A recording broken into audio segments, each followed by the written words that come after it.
کائنات کا یہ ضابطہ ہے کہ اس مخلوق کا خالق مالک رازق اللہ ہے، لیکن اللہ کہتا ہے ادعو الی سبیل ربک بالحکمہ، کسی کو اللہ کی طرف بھی بلاؤ نا تو حکمت کے ساتھ بلاؤ،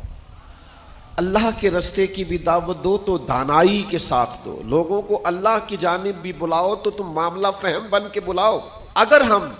دانائی چھوڑ دیں گے تو بعض اوقات بات ٹھیک بھی ہوگی تو وہ نتیجہ خیز ثابت نہیں ہوگی۔ وہ کسی نے کہا تھا بات اگرچہ بے سلیقہ ہو کلیم، پر بات کرنے کو سلیقہ چاہیے، آپ سلیقے سے بات کریں، معاملہ فہم۔ دیکھیں نا نبی پاک صلی اللہ علیہ وسلم نے فرمایا اپنی اولاد کی بھی عزت کرو، حضور کے مناسب میں سے ہے دانائی سکھانا، اپنی اولاد کو بھی اکرام سے پکارو، آپ ان کا نام بھی اچھے لہجے سے پکاریں، ان کے لیے بھی آپ کے لب و لہجے میں مٹھاس ہونی چاہیے۔ لیکن ہمارے ہاں یہ ہوتا ہے کہ بہت ساری جلد بازی، بہت ساری طبیعت کا الجھاؤ، بے چینی، بے قراری، ہر چیز کو سختی سے ٹھیک کرنے کی کوشش کرنا، ہوتی ہیں بعض چیزیں بھی سختی سے ٹھیک، لیکن ساری چیزیں سختی سے ٹھیک نہیں ہوتی۔ آپ نہایت معاملہ فہمی کے ساتھ، نہایت تدبر کے ساتھ حضور لوگوں کو دین کی طرف بلاتے تو بڑے کمال انداز میں سرکار دعوت دیتے،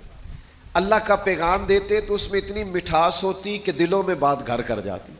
کچھ لوگ کہتے ہیں جی، وہ ان کا اپنا فلسفہ ہے، کہتے ہیں جی میں چونکہ سچا ہوں اس لیے کڑوا ہوں، میں چونکہ سچ بولتا ہوں تو سچ کڑوا ہوتا ہے تو لہذا اس لیے میں لوگوں کو اچھا نہیں لگتا۔ تو میں ان سے کہا کرتا ہوں بھائی سچ نہیں کڑوا، آپ کا لہجہ کڑوا ہے۔ کائنات میں سب سے زیادہ سچ مدینے والے محبوب نے بولا ہے، اور اتنا میٹھا کر کے بولا ہے، اتنا پیارا کر کے بولا ہے کہ حضور سچ بولتے جاتے تھے اور سچ دلوں میں اترتا چلا جاتا تھا۔ سچ بولیں لیکن خوبصورتی سے، لیکن محبت سے، لیکن دانائی سے۔ یعنی ایک صحابی آئے تو ان کے چہرے پہ بڑا جلال تھا اور ان کے لہجے میں بڑا غصہ تھا، اور وہ بڑے بے چین اور بڑے بے قرار تھے کہ یا رسول اللہ میں ان مشرکین کو چھوڑوں گا نہیں۔ حضور نے فرمایا کیا ہوا؟ یا رسول اللہ وہ آپ کا نام بگاڑ بگاڑ کے لیتے ہیں، وہ بگاڑ کے نام لیتے ہیں اس لیے کہ وہ کہتے ہیں اگر ہم محمد مان لیں تو محمد صلی اللہ تعالی علیہ وسلم کا تو مان ہے جس کی بار بار تعریف کی جائے، تو وہ نام بگاڑ کے لیتے ہیں اور نام بگاڑ بگاڑ کے آپ کو برا بھلا کہتے ہیں۔ تو سرکار مسکرائے، فرمایا پتہ نہیں وہ کس کو برا بھلا کہتے ہیں، پتہ نہیں وہ کس کا نام بگاڑتے ہیں، مجھے تو اللہ نے محمد بنا کے بھیجا ہے۔